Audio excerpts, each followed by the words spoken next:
그거에 대해서 좀 말씀을 드리고 싶은 게 건축비가 규모가 작으면 작을수록 커진다는 건 좀 인지를 하셔야 됩니다. 소규모는 소량으로 모든 자재 조달하기가 쉽지가 않아. 적치하고 운반하고 손실, 로스가 너무 많아. 그럴 수도 있어요.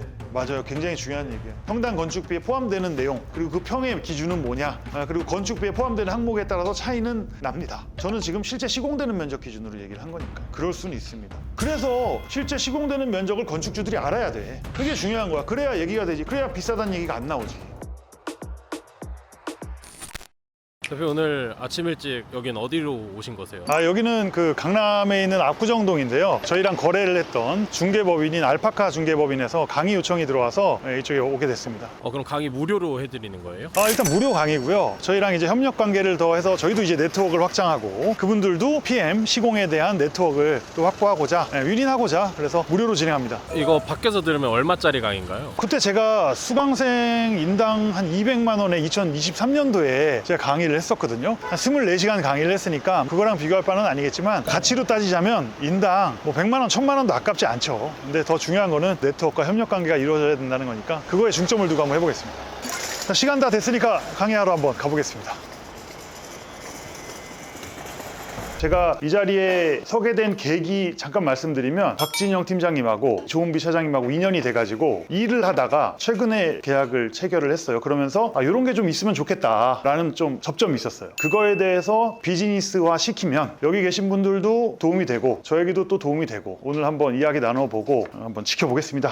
저희는 이제 그 인더바인이라는 컨설팅 시행사 PM 회사의 대표이고 그 다음에 건설업 면허가 정상적으로 있는 1년에 시공을 한 10개에서 15개 정도씩 이렇게 시공을 합니다. 그래서 이런 중소규모 사업에 대한 경험이 굉장히 많다. 여기저기서 강의도 많이 하고 책도 쓰고 그렇게 했습니다. 제가 어제 이 강의 자료를 만들면서 좀 고민을 해봤어요. 뭘 들으면 좋아하실까 라고 생각을 해봤는데 거래를 하게 하면 사게 하든지 팔게 하든지 해야 될 거 아닙니까? 사게 하는 게 어렵습니까? 팔게 하는 게 어렵습니까? 둘 다 어렵죠. 당연히 어려운데 주로 매수인을 설득한다고 표현하죠. 건축주가 될 사람들, 신축, 리모델링 이런 거에 관심이 있으신 매수인들 대상으로 파고 들어봤어요. 그래서 여기 계신 분들이 매수의 거래를 좀 원활하게 할 수 있게 도움을 드리고자 말씀을 한번 드려보겠습니다. 그래서 건축을 원하는 매수인이 제일 먼저 뭘 궁금해 합니까? 규모가 먼저 나오면 그 다음에 그 규모에 얼마가 드는지가 궁금해 하잖아요. 공기, 그렇죠. 일정. 그 다음에 그래서 얼마 벌 수 있는데 매출. 요 매출은 여기 계신 분들이 어떻게 보면 전문가. 저는 오늘 요 세 가지에 대해서 말씀을 좀 드릴 거고 브리핑을 할 때 매수인에게 자, 이 땅 사시면 어느 정도 지어지고요. 얼마가 드는데요. 그리고 기간 얼마나 걸리는데요. 매출이 이만큼 발생해서 당신 이만큼 벌 수 있어요. 라는 거를 이야기해주면 그래? 그럼 할만하겠네. 판단을 할 거 아닙니까? 용적률, 산정용, 연면적이 있고 연면적이 있고 사업면적이 있어요. 자, 연면적, 용적률 면적은 어차피 건축물 대장 나오면은 누구나 아는 면적이고 저희가 중요한 건 뭐냐면 사업 연면적이에요. 3,600대 있고요. 연면적은. 그리고 사업 면적은 4,000이라고 돼 있어요.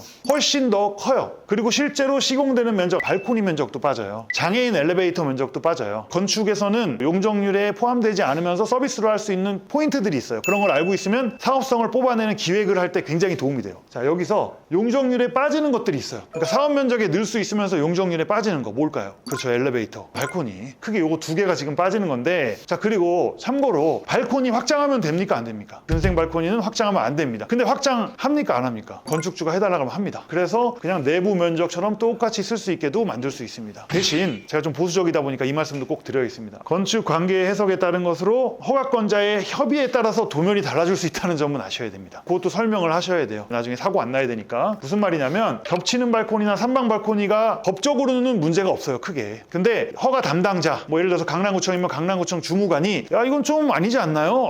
이거 무슨 뭐 건물을 이렇게 하면 되겠어요? 이런 의견이 나올 수 있어. 법적으로는 문제가 없는데. 또는 건축 심의가 필요하다면 심의위원들이 대도변에 있으면 무조건 심의 있어요. 미관 심의 있고 건축 심의 있고 심의 들어가요. 그러면 심의위원들은 무슨 얘기합니까? 출장비 받고 와가지고 아무것도 안 하고 심의에 앉아있다가 가긴 좀 뭐하잖아요. 그러니까 법에 없는 그런 사항들에서 한마디씩 해. 이거 좀 건물이 안 예쁘지 않아요? 복도가 너무 좁지 않을까요? 그런 얘기들을 해. 그런 과정에서 달라질 수 있거든요. 흔히 그 베란다라는 표현을 쓰죠. 베란다하고 발코니 차이 뭡니까? 발코니는 천장이 있어요. 지붕하고 천장하고 이렇게 수평이 돼요. 테라스는 보면 하늘이야. 위가 비어 있잖아요. 그게 테라스. 그리고 발코니는 일조건 상관없이 서비스 면적 받기 위해서 뽑아낸 거. 발코니 통해서 테라스 나가는 것도 저희는 법적으로는 문제 없지만 발코니 통해서 테라스 나가는 건 좀 아니지 않나? 이런 협의는 될 수도 있으니까 일단 사업성을 위해서 좀 뽑아냈다. 그렇다고 너무 엉망진창이라고 생각하시면 안 됩니다. 면허 있는 기술자들이 만드는 거니까. 장애인 엘리베이터, 발코니, 필로티, 기전실, 다락, 용적률에서는 빠지고 연면적에서도 다 빠져요. 이거를 생색내주지 않으면 사업 면적, 실제 시공되는 면적이다 하지 않으면 브리핑이 안 돼. 실제 시공되는 용적률도 써줘야 임팩트가 있겠죠. 자, 이제 궁금한 거 비용. 평당 얼마냐? 뭐 이런 얘기 너무 많이 하고 실제로 뭐 그런 통용을 많이 하고 있으니까 얼마가 드는가에 대한 궁금증이 있습니다. 실제 용적률은 199% 돼 있는데 사업 용적률이 300%다. 이렇게 뽑아냈습니다. 320평 정도 됩니다. 그래서 공사비가 25억 5천 정도. 25억 5천 나누기 319 하면 얼마입니까? 800 얼마 될걸요? 그러면 어떤 규모로 지어졌는가, 도대체 어떻게 했길래 그 정도인가? 이게 지금 규모가 보시면 지하 1층에 지상 6층 계획한 거예요. 이게 평당 한 810만 원. 네, 이 정도에 공사한 겁니다.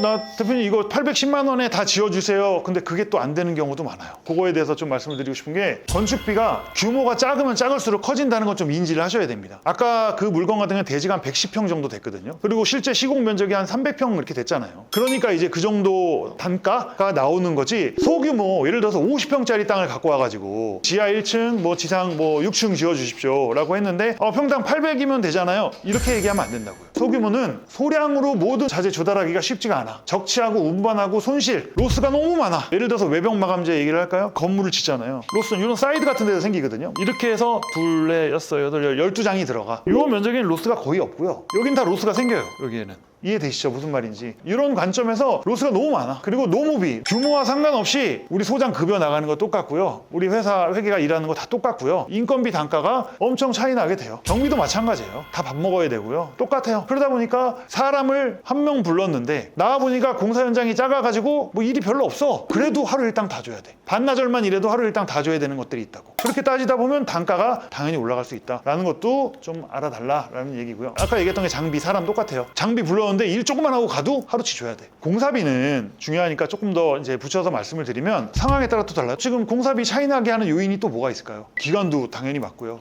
마감재 수준도 다를 거 아니에요. 그리고 구조 자체도 막 뭐 신경 써가지고 막 꺾고 막 돌리고 뭐 이렇게 하면은 당연히 어려워져요. 그런 것들이 모두 시공비에 부담을 주는 요소. 이게 그거의 차이인 것 같아요. 저희가 얘기하는 연면적은 법정 연면적이고 여기 사업장 연면적이니까 원래 보통 일반 연면적으로 생각을 하니까 그럴 수도 있어요. 맞아요. 굉장히 중요한 얘기예요. 평당 건축비에 포함되는 내용, 그리고 그 평의 기준은 뭐냐, 그리고 건축비에 포함되는 항목에 따라서 차이는 납니다. 저는 지금 실제 시공되는 면적 기준으로 얘기를 한 거니까 그럴 수는 있습니다. 그래서 실제 시공되는 면적을 건축주들이 알아야 돼. 그게 중요한 거야. 그래야 얘기가 되지. 그래야 비싸다는 얘기가 안 나오지.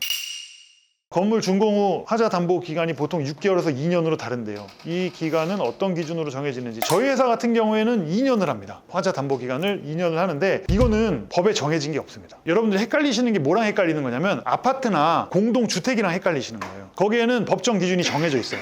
공종별로 정해져 있습니다. 그래서 마감재는 1년, 방수는 뭐 3년, 모는 뭐 5년 뭐 이런 식으로 공동주택에 대해서는 하자 담보 기간이 공종별로 나눠져 있어요. 근데 여러분들이 지금 건축하는 근린생활시설은 그런 법적인 제한은 없습니다. 어느 정도 선에서 합의하는 거고, 그리고 하자 보증 기간을 돈으로 하는 거하고 그다음에 보증보험 가입하는 방법이 있는데 반드시 보증보험 가입이 되는 회사랑 일을 하셔야 합니다. 그것도 못하면은 회사가 문제가 있는 거야. 건설 회사가 문제가 있는 거라고. 그리고 제 경험상 보증을 하는 것도 중요한데 제일 중요한 건 빨리 하자 보수를 해주는 게 중요해. 전화했는데 전화 안 받고 그냥 차일피일 미루고 이러면은 골치 아프죠. 짜증나죠. 그런 일이 없도록 하는 게 더 중요합니다. 즉각 대처해주는 게 훨씬 더 중요하다. 잠깐만 요거부터 한번 설명드릴게요. 주차장 없이 건축도 할 수 있습니다. 일단 근생 몇 평당 주차장 한 대인지 아시죠? 40평당 주차장 한 대잖아요. 40평 미만으로 건축하면 주차장 안 해도 되고요. 예를 들어서 1.49대 몇 대 주차하면 됩니까? 한 대만 되면 돼요. 그거 알고 계시고, 40평 미만으로 건축하는 건축물 사례입니다. 이디아 건물인데 이렇게 얇게 지었어요. 건축 면적을 132제곱미터 해가지고 주차장 안 넣고 역 앞에 조그만 땅에다 이렇게 하는 경우도 있다. 그리고 지구 단위 계획에 주차장 하지 말아라. 뭐 익선동 이런데 뭐 보면은 한옥마을 이런데 보면 주차장 하지 말라고 합니다. 그 다음에 부설 주차장 설치 의무 면제가 있어요. 특이한 거라서 지금 보시면 법적 대수가 3.89대 해가지고 주차장 4대를 했는데 부설 주차장 설치 의무 면제를 제가 신청했어요. 나 주차장 못 하겠다 여기. 나 주차 계획 안 하고 그냥 건축하게 해줘 라고 해서 허가를 받았습니다. 그걸 어떻게 했냐? 돈으로 떼우면 돼요. 한 대당 3,600만 원 냈습니다.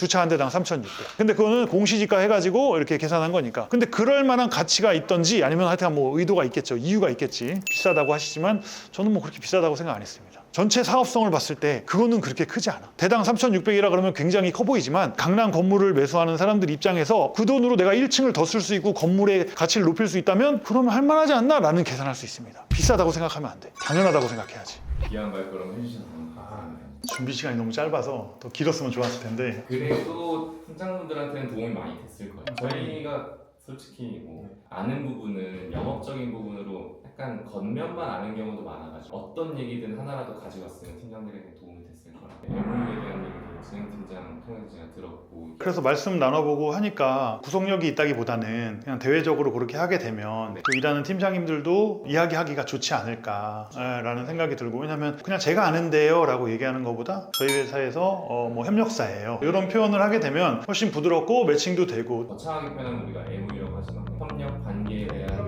확인서 같은 것들 고민해보고 도장 찍는 거는 전혀 저도 어려웠다고